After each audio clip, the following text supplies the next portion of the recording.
and said, quote, "Same reason I made the switch in the game. We need a spark. It's not about one guy here. We all know we need to be better." Orlando Scandrick is still with us. And Orlando, you've played with Carson Wentz. Is it fair to bench him now? Oh, I'm so tired of talking about this guy. Sure. I mean, they're bad. You don't have a choice at this point, but Doug knows he's on borrowed time. So, Howie, you wanted to draft this guy? You want to draft him? Let's play him. Let's see. There's a reason why he didn't play. I think Jalen's going to, be a great player in this league, but at the end of the day, you have to build an offense around him to make him successful. If you even go all the way back to Alabama changed their whole style of play when Jalen Hurts was in there and when Tua was in there. They went from a power running team to spreading it out a little bit to more of a quarterback run team. You got 4 games left. I don't think that's possible. The Eagles got problems all over the board. Doug's on borrowed time. Why not? It can't hurt. So real quick before Shannon goes, are you saying that Doug Peterson made this move out of spite? Like he's saying, okay, Howie, I'll give you what you want, albeit against the New Orleans Saints, the best defense in pro football lately? In that organization, it's Jeffrey Lurie and Howie. There's really no space in between them. Howie's the football guy. Jeffrey Lurie's the owner. Jeffrey Lurie survived the Andy Reid era. Let me correct my words. Howie Roseman survived the Andy Reid era. Chip Kelly gets hired. He gets moved over to the football side. He's still in Jeffrey Lurie's ear. Chip Kelly gets fired. He becomes GM. He pulls one out the hat. They put some good players around. They get some great free agent acquisitions. They won a Super Bowl, and here they are now. They're struggling. They're going down a one-way road to nowhere. And now you drafted this quarterback in the second round, and your franchise guy's struggling. So Doug's like, I'm on borrowed time. I might as well put him. At the end of the day, you guys are stuck with Carson. You married to him anyways. You got to pay him $25 million next year. And then in the offseason, another, I want to say $10 million becomes guaranteed for the following year. So to me, this makes no sense. Well, I understand it. I think they're in an impossible situation for all the reasons that you said, because I believe the team has lost confidence in Carson Wentz. Wentz has definitely lost confidence in himself, and he says he needs a spark. You need a 5-alarm fire, because what you are deficient at, the offensive line, the skill positions, I don't see a scenario. Even the greats, Aaron Rodgers and Mahomes, would struggle playing behind that offensive line and that lack of talent at the skill position. Now, I think we can agree on that, is that they are deficient on the offensive side of the football. You can't allow your quarterback to get his hit as many times. Now, I'm not saying Wentz is without fault, because he's totally without fault, because there have been a lot of times he's had guys open and he's missed them, and that's on him. All I'm saying is that when you take as many hits as he's taken, when you're devoid of talent at the skill position like they are, this is what happens. I don't know. I can see if Wentz was struggling and they had 2017 roster. I could get it then. You can say, well, look, we got weapons, but you're going to take a quarterback that's really not proficient at throwing the football, and you're going to give him no weapons and an offensive line. Now, maybe he can get out of some of the way of that oncoming rush from the defense, but I just don't see how this works. But let me tell you what happens. When you make a move like this, a quarterback that's this long in his career, this far along in his career, I don't see how you come back to him with that head coach. I told Skip in the beginning, I believe one of those guys are gone, Wentz or Peterson, and I believe it's Peterson. Dougie P got one foot out the door, and the thing about it, the whole thing about it is, where he deserves some blame, as I do blame the Cowboys coaches. They've made some very, very, very weird decisions in the draft. I don't know why you draft Jalen Reagor, who's a primary punt returner, over Jefferson. I don't know why you go out when you know you can add pieces to your defense, you can add pieces to your offense.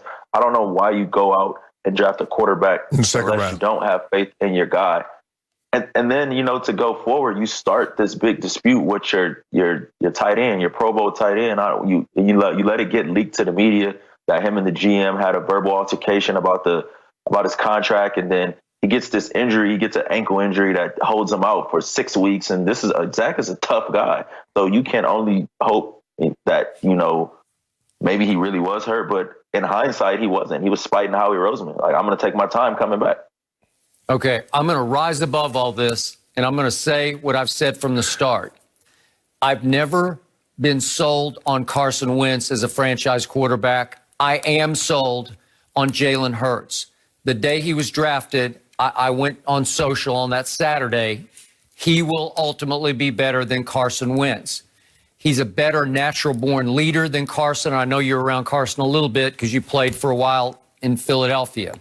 But Jalen Hurts is a playmaker, and he will make you miss. He can run the football. He's deceptively quick and fast and strong, but he can throw it too. He threw 32 touchdown passes for Oklahoma last year and ran for 20.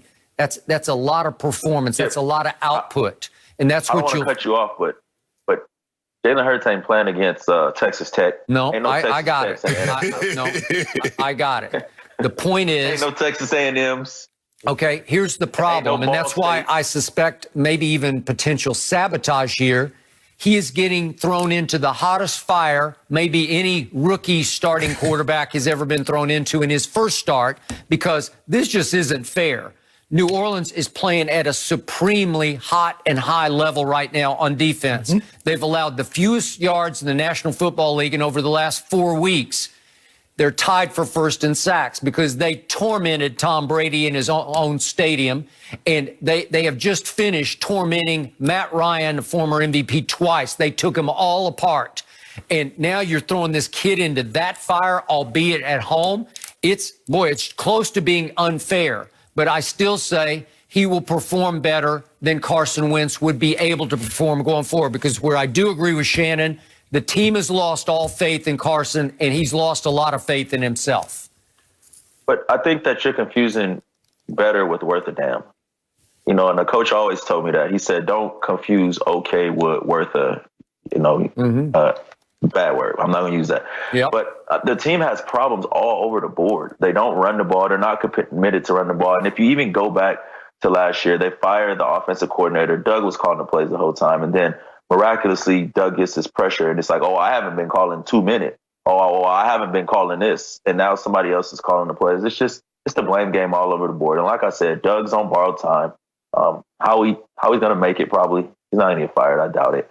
Doug's going to get fired. They're going to start over, and they're going to have to, Howie's going to have to try and mend his relationship with Carson, or he's going to have to trade him. And it's going to create a very, very uncomfortable situation if Jalen does perform decent these last 4 weeks. Okay, because now you're going to have a quarterback that you're going to be paying $25 million to sit on the bench. Okay, and once everybody realizes you don't want them, and Shannon would agree, when you realize somebody don't want something, I ain't going to give you nothing in a trade. You can send him on over here, pay half his salary, and I'll give you a 7 round pick. So here's your final question. Wrap it up for us with this. Which team is in worse shape, Dallas or Philadelphia? Philadelphia. They're old on defense. They're very old on defense. You went and gave $39 million to a defensive tackle, Hargrave. A lot of y'all don't even know who he is. He don't even fit their scheme. But what is going to be their scheme next year? Their best players on defense is Fletcher Cox and Brandon Graham. They're both over 30. They don't have any linebackers. Darius Slay, who's been a great player in this league for a long time, you went and pay him top dollar. He's only getting, Father Time is undefeated. He's not going to get any better. He's not going to get any better at this point in your career. You don't have another corner. Your safeties, Rodney McLeod is older. Jalen Mills is, he's okay, but what do you pay him in free agency? And then on offense, that offensive line, outside of Lane Johnson, who's going to be coming off an injury, Kelsey's old. Brooks is going to be coming off of his second season in the injury. And then, you kind of in flux. And then Miles Sanders, who's a great player, he's got a little bit, he's been hanging out with Zeke a little bit. He can't hold on to the ball. Well, so you do realize the Cowboys' offensive line is old too, and although their Cowboys' defense is younger, they're terrible. Yeah, but they don't have an offensive lineman that's the quality of Zach Martin. No, but he's getting old, and guess where he's at? Injured. Where's Ty Smith? Zach Martin, he's not even 30. But he is 30. He just turned 30. He turned 30, but he got a lot. He got a lot of wear and tear on those treads. Yeah, they've been banging heads. They've been running the ball for a minute. Yeah, I totally agree with that. But when you look at it, the receiving core, they're being able to separate Dallas better. Yeah. Running back better. At least quarterback. At least Philly got an excuse. We can say we owe. Y'all young and sorry. No laughing over there.